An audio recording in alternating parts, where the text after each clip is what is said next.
Ok, c'est l'heure du bilan de mon voyage à Bali, mon deuxième voyage à Bali. Alors en termes de voyage, vous pouvez avoir trois types de voyages. Un voyage qui remplit vos attentes, un voyage qui est en deçà de vos attentes et un voyage qui va bien au-delà de vos attentes. Alors ce voyage-ci, il est bien en dessous de mes attentes. C'est un voyage peut-être... Donc j'expliquais que dans une autre vidéo, j'expliquais que mes voyages deviennent de mieux en mieux. Donc si je prends tous mes voyages dans toute ma vie, c'est un voyage qui est beaucoup mieux que les premiers voyages que j'ai faits. Pour plusieurs raisons, je reste dans des beaux hôtels, j'ai un bon budget de voyage et tout ça. Et donc dans l'ensemble, c'est un bon voyage. Mais par rapport au récent voyage, celui-ci est beaucoup moins bien, beaucoup moins intéressant. Donc moi et les voyages, donc on va dire mon époque moderne de voyage, ça commence en 2012. Et en 2012, je suis parti au Portugal. J'ai passé là quelques jours tranquilles, peinard. C'était vraiment tranquille, à l'aise, il n'y a rien de spécial. Et donc lors de mon dernier jour à l'aéroport, avant de rentrer chez moi, donc j'attends mon vol. Et le vol, on nous annonce le vol, il n'y a plus de vol en fait. Donc la compagnie aérienne doit affréter un nouvel avion, envoyer cet avion au Portugal. Tout le truc prend genre 7 heures. Donc on doit attendre 7 heures à l'aéroport. Et donc tous les passagers commencent à sympathiser entre eux. Et donc je rencontre cette femme brésilienne. Et elle me dit, il ne faut pas rentrer chez toi. Il faut aller au festival avec moi en Espagne. Parce que le vol du retour passait par l'Espagne. Alors je lui dis que j'ai pas de réservation d'hôtel, tout ça, j'ai rien. Non, non, c'est pas grave, on va trouver un truc là, hostel, machin. Et donc ok, il n'y a pas de problème, c'est possible. Donc je vais avec elle à Valencia, on va au festival des Fallas. Et donc on arrive dans cet hostel, on rencontre un gars français qui se joint à notre groupe. Puis il y a un autre gars qui s'est joint à notre groupe, un gars d'Afrique du Sud. Puis il y a cette fille québécoise, ce garçon québécois. Et à la fin, on était un grand groupe et chaque jour, le groupe grandissait durant le festival et c'était vraiment bien. Très bon voyage, totalement improvisé, avec tous les éléments d'un bon voyage. Par la suite, peut-être l'année d'après, 2013-2014, j'étais comme ça en Italie. J'avais juste 3 jours de réservation dans un hôtel. Et dans cet hôtel, je rencontre ce gars ce Canadien et il me dit ouais, on peut aller ensemble au Vatican, visiter le Vatican. J'avais pas prévu de visiter le Vatican, donc il achète les tickets par internet, donc on ne doit pas faire 2 heures de fil. Donc on visite le Vatican, tout ça, très bon moment. On rencontre plein de gens, c'était super. La semaine, on visite le Coliseum et tout ça, tous les monuments là-bas d'Italie, de Rome. Et puis aussi je sympathise avec la réceptionniste de l'hôtel et elle me dit que Florence est formidable, il y a plein de trucs, c'est une ville pleine de culture. Et puis je lui dis ok, je vais aller voir si ce que tu me racontes est vrai. Donc je vais à Florence, j'arrive à Florence. Donc je prolonge mon voyage, j'avais que 3 jours de réservation. Donc je prolonge pour aller à Florence. J'arrive à Florence et là je rencontre un couple de Néo-Zélandais. Et je passe le séjour à Florence en leur compagnie, on visite. On s'amuse bien ensemble, c'est vraiment un voyage génial. Et eux, ils me disent que Cinque Terre, c'est un endroit fantastique. Alors je me suis dit, ok, je vais aller à Cinque Terre. Donc je prolonge encore mon voyage. Je me suis dit, je vais passer 2 jours à Venise d'abord, pour voir c'est comment Venise. Donc je fais Venise. Et puis je vais à Cinque Terre. À Cinque Terre, je rencontre une personne de là-bas qui me fait visiter la ville et tout. Et donc voilà, j'ai eu un voyage comme ça, totalement improvisé. Et il y avait chaque fois des gens pour être avec moi, me montrer ce qui était intéressant à voir. Et ces 2 voyages, celui du Portugal et ce voyage en Italie, si vous voulez, c'est les prototypes des voyages que je fais maintenant. C'est-à-dire des voyages où je réserve. Donc je veux partir 20 jours dans une destination, mais j'aurai que 2 jours de réservation dans un hôtel ou un appartement Airbnb. Et puis tout le reste sera totalement improvisé au fil des rencontres que je fais. Les rencontres vont fabriquer le voyage. C'est le prototype de voyage que je fais en fait. Ces voyages sont toujours basés, depuis 2012, ces voyages sont basés sur ce moule-là. Je ne dois pas connaître quelqu'un à la destination. Ma bonne étoile, mon énergie fait que je rencontre tout le temps des gens et que j'ai des très bons voyages. Et donc, récemment, j'étais en Grèce. Et donc, ce voyage en Grèce, c'était vraiment parfait, parfait. C'était le meilleur voyage dans cette époque-ci, hein, depuis plusieurs années. C'est probablement le meilleur voyage. Tous les éléments du voyage en Grèce étaient bien.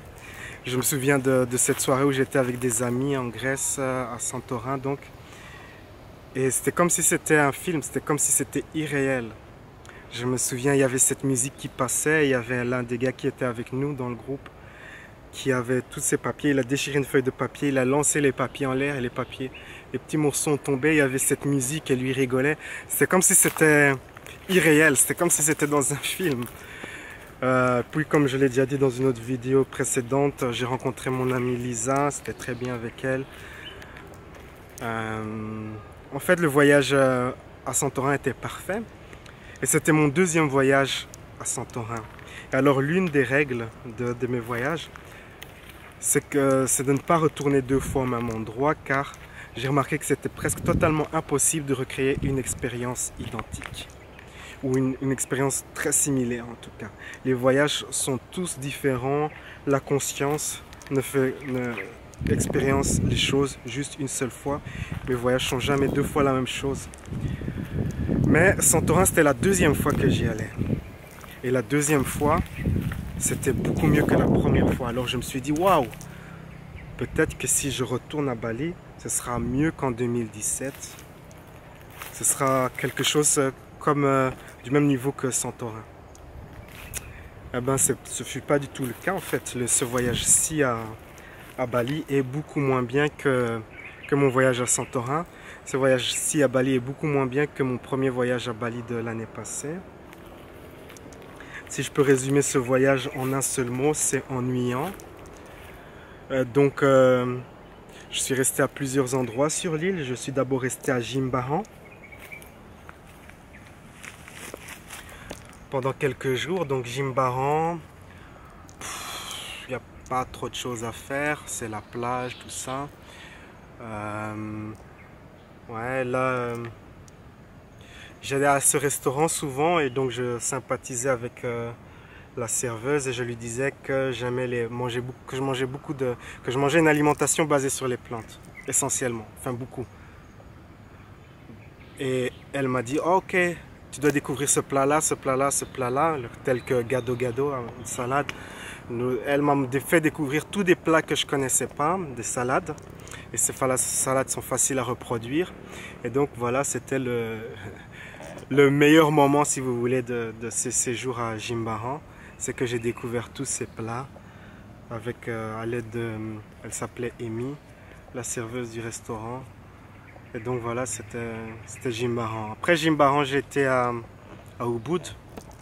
Alors Ubud, ok. J'avais déjà visité Ubud l'année passée. Donc là, à Ubud, le premier jour à Ubud, j'ai rencontré cette femme russe et elle m'a dit qu'il faut que j'aille aux chutes d'eau. Et donc j'ai été aux chutes d'eau. Les chutes d'eau, c'était vraiment super, c'était tranquille. C'était un endroit que je connaissais pas, donc elle m'a fait découvrir cela. Aussi, ce qui était bien de son côté, c'est qu'elle travaille dans le milieu de la réalité virtuelle et donc elle m'a montré sur les projets qu'elle travaillait, des technologies de dingue, très avancées. C'était intéressant de voir ça. Puis on a été voir la finale de la Coupe du Monde, c'était bien, c'était une belle soirée. Et donc voilà, ça c'était le séjour à Ubud. Et après Ubud, donc elle est rentrée chez elle à Phuket.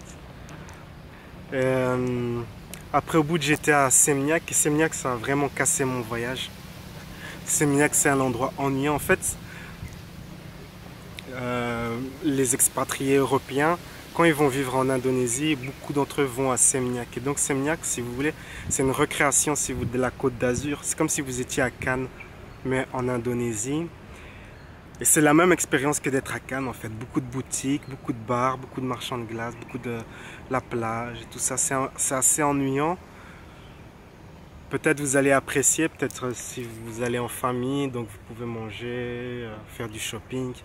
Mais pour une personne qui voyage seule comme moi, ça a cassé mon voyage en fait, cette partie à Seminyak. Et j'ai parlé à d'autres personnes. Et tous m'ont dit que Seminyak c'était pas terrible en fait et qu'il fallait éviter Seminyak. Après Seminyak, donc j'étais ici à Padang Padang, donc je suis ici depuis une semaine. Alors contrairement dans le truc, c'est qu'à Seminyak et à Kuta, quand vous marchez dans la rue, on vous sollicite beaucoup. Ouais, achète ceci, achète cela. C'est pas du tout le cas ici à Padang Padang. Personne vient vous vendre des trucs. C'est vraiment zen, c'est le coin des surfeurs. Il n'y a que des surfeurs. La seule chose à faire, c'est du surf. Il n'y a pas de boutique, il n'y a pas trop de restos. C'est vraiment zen, calme. C'est l'endroit au fait que j'aurais dû aller en premier. Donc j'ai des nouveaux amis que vous avez vus dans la vidéo, des surfeurs australiens, et ils m'ont dit qu'ils venaient souvent ici.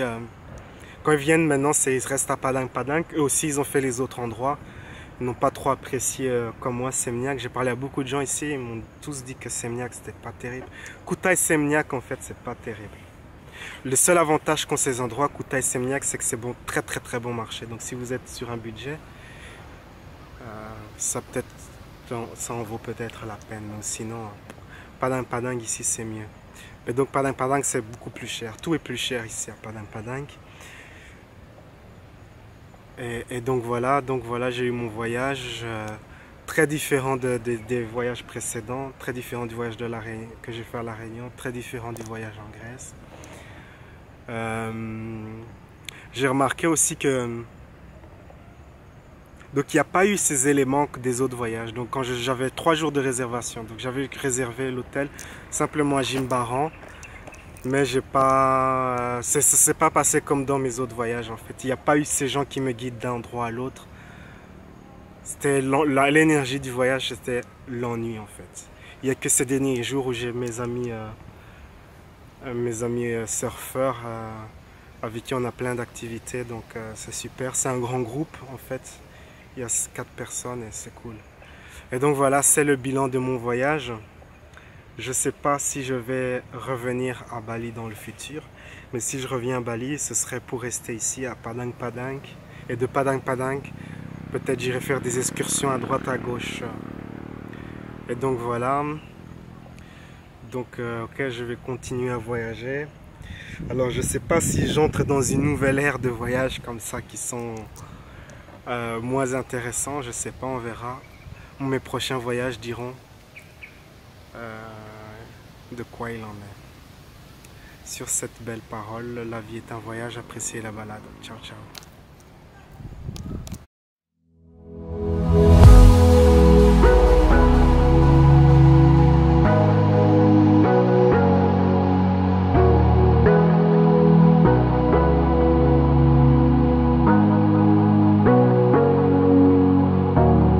Sorry I kept you waiting forever and a day, but now we're out here together with nothing standing in our way. Can you feel the attraction? Feel the attraction. Can you feel it between us? This energy's inside us like electricity. Feel the love running through like electricity. Feel the love running through like electricity.